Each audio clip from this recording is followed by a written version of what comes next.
මේ ජාතික ආරක්ෂාව ගැන අපේ විපක්ෂ නායකතුමා කතා කරුවා. මොනවද කිව්වේ? රාජ්‍ය ආරක්ෂක නියෝජ්‍ය ඇමති. පොය දෙකෙන් උගන්වන්නම් කිව්වා. බුටුවයි බංකුවයි අරන් එන්න කිව්වා. ගැව්වා අප්පුඩි හොගාලා කට්ටිය. පොය 4ට වෙඩි තැබීම් පාතාලේ 13යි. මරණ 12යි.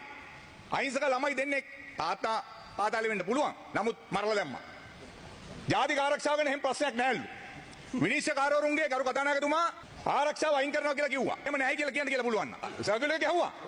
මේ රටේ විනිශ්චයකාරවරුන් කොහොමද දැන් ගිහිල්ලා කුඩුකාරයෙකුට තීන්දුවක් දෙන්නේ? මිනිමරුවෙකුට තීන්දුවක් දෙන්නේ? ඒ නිසා තමයි ඒගොල්ලන්ට ආරක්ෂාව දුන්නේ.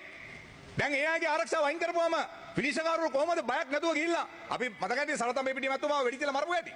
අපිට මතකයි. එහෙම ඉතිහාසයක් ඒක නතර කරලා නැහැ මේ රටේ තාම. හැබැයි දැන් ඒ අයගේ ආරක්ෂාව අයින් කරන්න කටයුතු කරනවා. ඊයේ ගරු කතානායකතුමා මේ උසාවිය ඇතුලේ විත්ති කූඩුවක් ඇතුලේ පළවෙනිය මරපු. ඊට කලින් මරලා දාලා තියෙනවා උසාවිය ඇතුලේ ඒක වෙනම කාරණයක්. මේ නඩුකාරයා ඉදිරියේ නඩුකාරයා නඩුව අහා ඉන්නකොට. හරි. එතකොට අරන් එන්නේ SCF එකෙන් පොලිසියෙන්.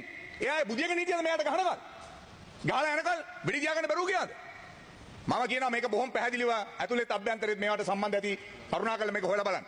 මේක විශාල අර්බුදයක් තියෙන මේ විහිළු වැඩක් නෙමෙයි. එතකොට දැන් ඒකින්ද මේ රටේ ආරක්ෂාව විශාල අර්බුදයකට ලක් වෙලා තියෙනවා. ඔබතුමාට කියන්න කැමති. ඔබතුමා තමයි මේ පාර්ලිමේන්තු මන්ත්‍රීවරුන්ගේ ආරක්ෂකයා. මොනවා හරි ප්‍රශ්නයක් වුණොත් මේ පාර්ලිමේන්තු මන්ත්‍රීවරුන්ට දැන් කියයි මේ ඔන්න ආරක්ෂාව ඉල්ලනවා බය වෙලාද? හරි මට අපි බය නැහැ. හැබැයි මරලා දැම්මොත් කවුරු හරි අපිට කතා කරන්න බෑ කරු කතා කරනවා. අද අපි කතා කරන ඒවා සමහර ඒවා අපේ ජීවිත පිළිබඳ ප්‍රශ්න.